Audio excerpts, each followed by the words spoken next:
ఎక్కడ గర్వంగా జబ్బగలుచుకున్నది కానీ కాలరెగరేసి మీటింగ్ చెప్పిన దాఖలాలు ఎక్కడా లేవు 26 జిల్లాల్లో. ఒక్కటంటే ఒక్క చోట కూడా. లేదా ఈ ఆంధ్ర రాష్ట్రానికి 40 ఏళ్ల ఇండస్ట్రీ, అలాగే ఓ 15-20 ఏళ్ల ఆవేశం స్టారు, లేదా రెడ్ బుక్ స్టారు, వీళ్ళందరూ కలిసి, వీళ్ళ ముగ్గురు కలిసి, లేదా వీళ్ళందరూ మాకు మా అందరికీ పెద్ద బాస్ అని చెప్పుకుంటున్న మోడీ గారు కానీ, వీళ్ళందరూ కలిసి రాష్ట్రానికి ఏమన్నా ఓడబడిచింది అంటే ఒక్కటి కూడా ఈ సంవత్సర కాలంలో ఈ జిల్లాకి ఇది పొడిచామని చెప్పి ఎక్కడ ఒక్కళ్ళు కూడా గర్వంగా చెప్పుకున్నటువంటి సంఘటన లేదు. అంటే రాష్ట్రానికి చేయలేదు, లేదా ఏ ఊరికి చేయలేదు, ప్రజలకి చేయలేదు. ఇక ఆయన ఈ ఎమ్మెల్యేల బాధలు చెప్పుకుంటా ఏ మొహం పెట్టుకుని మేము జనాల్లోకి వెళ్ళాలి? పనులు అడుగుతున్నారు, పనులు చేయడానికి డబ్బులు ఎవరు, నిధులు ఎవరు? సిగ్గేస్తుంది. మీరు కనుక ఇక డబ్బులు ఇవ్వం, మీకు నిధులు ఇవ్వము అని కనుక చెప్పేసేయండి. మీరు మాకు ఓటేసి దగాపడ్డారు, మీరు నన్ను మన్నించండి అని చెప్పి మేము ఓళ్ళెంపడి తిరుగుతాం జనాల దగ్గరికి అని చెప్పని, ఇదే ఏకైక మార్గం అని చెప్పని సాక్షాత్తు అధికార పార్టీ ఎమ్మెల్యేలే వాళ్ళ పార్టీల మినీ మహానాడుల్లో ఆక్రోశించారంటే ఈ ప్రభుత్వం విఫలమైనట్ట? వీళ్ళు రేపు కడపలో 27, 28, 29 తారీఖుల్లో జరిగేటువంటి అది మహానాడా, లేదా నేను చెప్పినట్టు దగానాడా? అలాగే ఇంకొక జిల్లాలో పదవులన్నీ ఒక పార్టీ వాళ్ళకే పోతున్నాయి. గతంలో కమ్యూనిస్ట్ పార్టీలు మనతో కలిసి వస్తే ఎలా అయితే మనం వాటి పీక పిసికి చంపేశామో, రాబోయే రోజుల్లో ఇదే తంతు కొనసాగితే తెలుగుదేశం పార్టీ కూడా నో కమ్యూనిస్ట్ పార్టీలాగానే నూకలు చెల్లిపోతాయని చెప్పని సాక్షాత్తు ఆ పార్టీ శాసనసభ్యులే మినీ మహానాడులో వాళ్ళ ఆక్రోశాన్ని వెళ్లగక్కున్న పరిస్థితి ఒక జిల్లా చూసాం.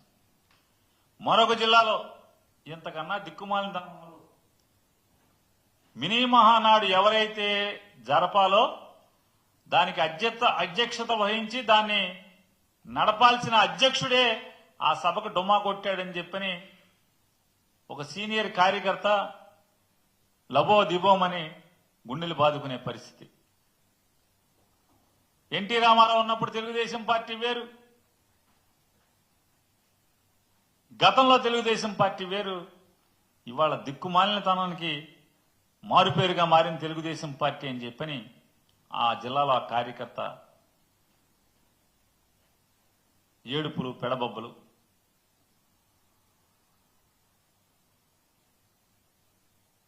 శకునం చెప్పే, అందరికీ శకునం చెప్పే బల్లికి ఏదో జరిగిందంట. అట్టాగే ఎన్టీ రామారావు పార్టీ పెట్టిన కాడి నుంచి పార్టీ పెట్టాను, నేను పార్టీలో ఉన్నాను, పుట్టానని చెప్పేటువంటి ఆయనకి కనీసం ఒక బ్యానర్ కూడా లేదని వాళ్ళ జనం అంతా కూడా గోల అల్లరి ఒక జిల్లాలో. ఇంకో జిల్లాలో కార్యకర్తలకి కనీసం మర్యాద కూడా లేదు, పలకరించే నాదుడు లేడు. ఎన్నికల ముందేమో జైలుకి వెళ్ళండి, ఎన్ని కేసులుంటే అంత పెద్ద పదవులు అన్నారు. ఇవాళేమో ఎవడికి చిల్లర కొడితే ఆడికే పదవులు వస్తున్నాయి అని చెప్పి ఒక జిల్లాలో ఆక్రోశం. ఇంకొక జిల్లాలో ఆడేవాడా బాబు మంత్రి ఆధార్ కార్డులు చూపించమంటున్నాడు, పనులకు వస్తే ఆధార్ కార్డు నంబర్ రాసుకుని మీ పని ఏంటని అడుగుతున్నాడు. కార్యకర్తల దౌర్భాగ్య స్థితి ఇది, పార్టీ ఇట్లా చచ్చిపోతుంది అని చెప్పని ఒక సీనియర్ కార్యకర్త ఆవేదన. మరొక జిల్లాలో ఆయన మాజీ మంత్రి కుమారుడు, ఆయన ఆక్రోశం, జగన్మోహన్ రెడ్డి గారి ప్రభుత్వంలోనే మాకు మర్యాద దొరికింది, ఇప్పుడు కనీసం మర్యాద అనేది లేకుండా పోయింది ఎవరికి, శత్రువు ప్రభుత్వంలోనే మేము మర్యాదగా బతికాం,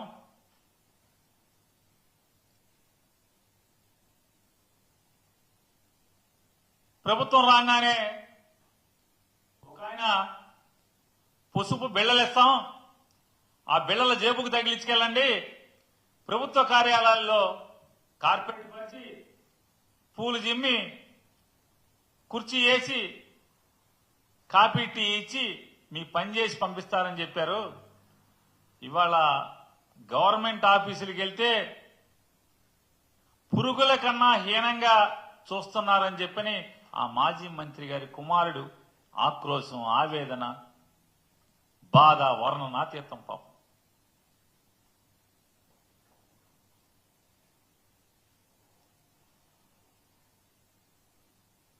ఇంత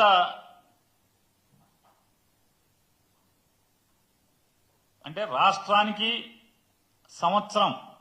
ఒక సంవత్సర కాలంలో ప్రభుత్వం నడిపి ఈ రాష్ట్ర ప్రజలకు చేసింది శూన్యం, ఈ రాష్ట్రానికి చేసింది శూన్యం. ఆఖరికి జెండా మోసి మీ మాటలు నమ్మి కేసులు కట్టించుకుని జైలుకి వెళ్ళొచ్చిన వాళ్ళకు కూడా తిరుక్షవరం.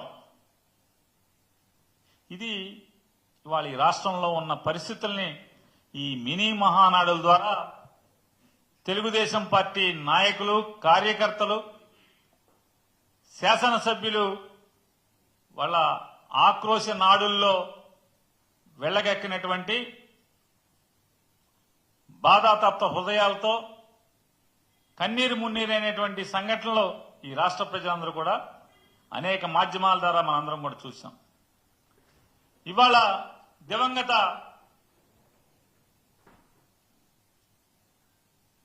సంపాదకుడు స్వర్గీయ రామోజీరావు గారి అబ్బాయి ఇవాళ పెద్దగా రాశాడు. అసలు మామూలు జాకీ కాదు, అది ఇంపోర్టెడ్ జాకీ. ఆయన చెప్తాడు,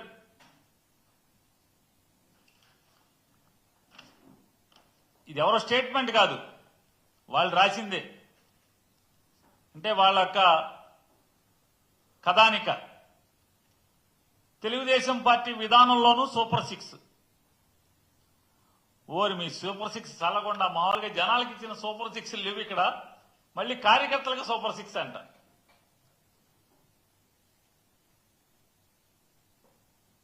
ఎవడన్నా నమ్ముతాడా? ఏ కార్యకర్త అయినా, ఏ ఒక్క కార్యకర్త అయినా నమ్ముతాడా అంటున్నాను నేను.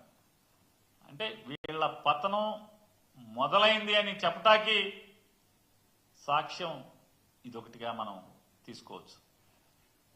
వీళ్ళ సంవత్సర కాల అధికారం తర్వాత ఆడిట్ ఏంటయ్యా అంటే, ఈనాడు ఆడిట్, మినీ మహానాడులు అయ్యే మినీ ఆక్రోశ నాడులో ఉన్నటువంటి వీళ్ళ ఆడిట్ ఏం చెప్తుందయ్యా అంటే, పతనం శరవేగంగా జరుగుతుంది, ప్రారంభమైంది అనేది ఎన్ని రిఫ్లెక్షన్స్. ప్రజలకు ఇచ్చిన సూపర్ సిక్స్లు ఏమైనాయి అంటే, వాళ్ళని దగా చేశారు, నిన్నటిదాకా ప్రజల్ని, రాష్ట్ర ప్రజల్ని దగా చేశారు, ఇప్పుడు కార్యకర్తలను కూడా దగా చేయబోతున్నారు అనేది దివంగత రామోజీరావు గారి కుమారుడు యొక్క కథానికిది. ఇది ప్రస్ఫుటంగా అద్దం పడుతుంది. ఇవాళ ఇప్పుడు ఎవరికాడి చూసిన కార్యకర్తలు పొద్దునుంచి అన్నారు, ఓరి మాకు వద్దులేరా బాబు ఈ సూపర్ సిక్స్లు, మాకు పచ్చ బెళ్ళ ఇవ్వలేదు ఎవడు, పచ్చ బెళ్ళెట్టి ఇచ్చినోడు ఏమన్నా పచ్చ బెళ్ళొచ్చుకుని ఆఫీసులకు వెళ్తే పురుగు కన్నా హీనంగా చూస్తున్నారు ఆఫీసుల్లో. మేమేమో ఆడేవాడ మాటలు నమ్మి పచ్చబెళ్ళు ఎట్టుకుని వెళ్తున్నామని చెప్పినేమో ఒక జిల్లాలో మినీ మహానాడులో గోల గోల. ఇవాళ ఆంధ్రప్రదేశ్ రాష్ట్రంలో రాష్ట్ర అభివృద్ధి లేదు, రాష్ట్ర ప్రజల సంక్షేమం లేదు. పోనీ వీళ్ళు ప్రగల్భాలు పలికినట్టు, ఉత్తర కుమార ప్రగల్భాలు పలికినట్టుగా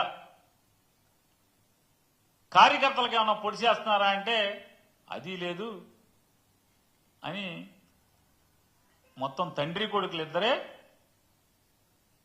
మూటలు కట్టుకుంటున్నారు. దాంట్లో ఓ చిన్న మూటేమో నెల నెల ఆయన ఎవరికో ఇస్తున్నారు తప్పితే, ఆ ముగ్గురికి తప్పితే ఎవరికి ఏ లబ్ధి లేదనేదేమో కార్యకర్తలు ఏడుస్తున్నారని మనకి టీవీలు పేపర్లు అన్నీ చెప్తున్నాయి. ఇవాళ ఆంధ్రప్రదేశ్ రాష్ట్రంలో